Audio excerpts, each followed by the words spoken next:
여러분 안녕하세요. 파란TV의 정예재입니다. 오늘은 주간 네트워크 네 번째 시간으로 지난주에 올라온 업계 소식을 정리해 드리겠습니다. 첫 번째 소식입니다. 방문 판매 등 직접 판매 시설에 내려졌던 집합금지 명령이 일부 완화되었습니다. 중앙재난안전대책본부는 1월 18일부터 31일까지 거리두기 단계는 유지하되 방역수칙은 완화하는 조정안을 발표했습니다. 중대본의 발표에 의하면 방문 판매 등 직접 판매 업종의 경우 시설 면적 16제곱미터당 1명으로 동시간대 이용이 제한되고요. 함께 시설을 이용하는 사람 간 2m 거리두기가 유지되어야 합니다. 그리고 21시부터 이 길 05시까지는 사업장 운영을 중단해야 하고요. 시설 내에서 공연이나 노래, 음식 제공 및 섭취는 금지되지만 물이나 무알콜 음료는 허용된다고 합니다. 다만 비수도권의 경우는 시설 면적 8제곱미터당 1명으로 좀 더 완화되어서 방역수칙이 적용됩니다. 다음 소식입니다.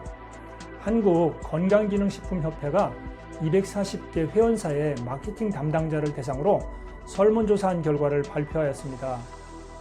복수응답이 가능했는데요.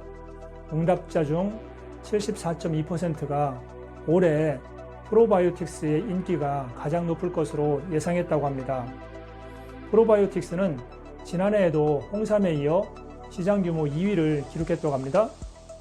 이 밖에도 단백질 보충제, 종합 비타민, 체지방 감소 제품, 홍삼, 오메가3 제품이 주목을 받을 것으로 예상했습니다. 그리고 올해 가장 관심 있는 분야도 작년과 동일하게 면역 기능이 될 것으로 예상했다고 합니다. 다음은 신제품 소식입니다. 리브퓨어가 바디케어 제품 센시아 스파 바디워시를 출시했습니다. 이번에 출시한 센시아 스파 바디워시는 식물성 MSM과 아사이베리를 함유하여 피부 항산화에 도움을 주는 제품이며 15가지 유해 성분을 철저히 배제하고 피부 저자극 테스트를 통과한 제품으로 모든 연령대의 가족이 안심하고 사용할 수 있는 제품이라고 합니다. 다음은 기부 소식입니다. 애터미는 소아암 환우 지원을 위해 세이브 더 칠드런에 약 3억 2천만 원을 전달했다고 밝혔습니다. 이번 기부금은 신규 가입회원 1명당 1,000원씩 적립하는 애터미 두드림 캠페인을 통해 적립되었다고 합니다. 기부금은 소아암 질병으로 긴급한 지원이 필요한 만 18살 미만 국내 거주 소아암 아동들의 의료비 및 생계비로 지원될 예정이라고 합니다.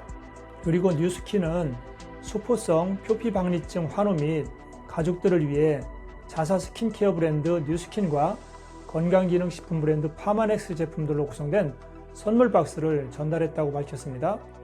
선물 박스에는 바디 제품과 종합 비타민 그리고 비타민 D 제품 등 총 8개의 제품이 담겨 있다고 합니다. 또한 전 세계 뉴스킨 임직원들은 뉴스킨 엔터프라이즈의 설립을 기념해 지역사회를 대상으로 선물을 제작해서 전달하는 등 비대면 재택봉사 활동을 펼치고 있다고 합니다. 다음 소식입니다. 직접 판매 공제조합은 2021년 1월 14일자로 본스타와 체결한 공제계약이 해지되었다고 발표했습니다. 공제계약이 해지된 경우 소비자 피해 보상을 받을 수 없기 때문에 소비자나 사업자는 모두 주의해야 합니다.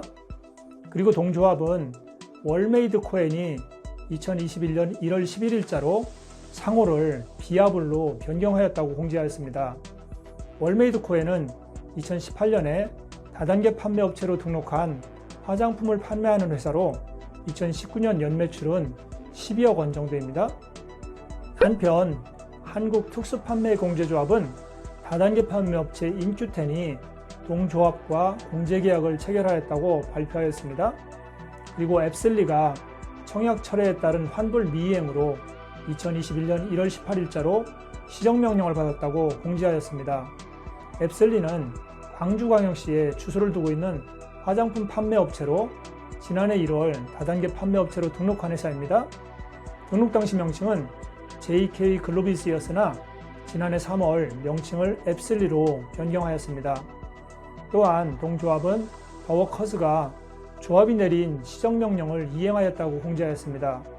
더워커스는 지난해 11월 공제 규정 위반 등을 이유로 조합으로부터 시정명령을 받은 바 있습니다. 그리고 인챈트라이프가 상호를 아이디올로 변경하였다고 공지하였습니다. 인챈트라이프는 2018년 다단계 판매업체로 등록한 회사로 화장품, 건강기능식품, 생활용품 등을 판매하는 회사이며 2019년 연매출은 약 17억 원입니다. 다음은 행사 소식입니다. 한국 허벌라이프가 신년 행사인 2021 이스펙타큘라 행사를 지난 15일과 16일 양일에 걸쳐 온라인으로 진행하였습니다. 매년 1월 개최되는 이 행사는 회사의 임직원과 사업자들이 모여 지난 한 해를 돌아보고 신년을 준비하는 시간이라고 합니다. 올해 행사에도 회사 임직원들의 연설과 각종 이벤트 및 공연이 진행되었습니다. 다음 소식입니다. 한국모린다의 본사인 뉴에이지는 지난해 7월 에릭스 등 5개 회사를 인수하는 계약을 체결했는데요. 지난해 11월 에릭스와의 합병에 대한 최종 계약을 마무리 지었다고 합니다. 뉴에이지와 에릭스 본사가 합병함에 따라 한국지사 역시 통합 준비를 하고 있는데요. 금년 4월쯤 통합이 마무리될 것이라고 합니다. 합병 이후 상호는 뉴에이지가 될 것이고 에릭스 코리아의 함현철 지사장이 새로운 법인을 이끌 것이라고 합니다. 다음 소식입니다. 공정거래위원회는 코로나19 확산 방지 및 소비자 피해 예방을 위해 지난 1년간 활동한 내용을 공지하였습니다. 공정위는 코로나19 감염 확산의 주요 요인이 된 불법 방문 판매업체 120여 곳을 점검하여 무등록 다단계 영업을 한 7개 업체를 적발하여 고발 조치하였고요. 점검 과정에서 확인된 유사수신 가상화폐 의심업체 11곳의 정보를 소관부처인 금융위와 금감원에 통보하고 조치를 요청하였다고 합니다. 다음 소식입니다. 직접 판매 공조조합이 2021년 핵심 추진 사업을 발표했습니다. 조합은 올해도 회원사 지원 정책을 지속적으로 추진하면서 직접 판매 산업이 포스트 코로나 시대에 경쟁력을 선점할 수 있도록 2021년 키워드를 소통하며 더하고 갖추다로 정하고 제도적, 환경적, 재정적 지원에 역량을 집중할 방침이라고 밝혔습니다. 오늘은 여기까지 하겠습니다. 다음 시간에 뵐게요.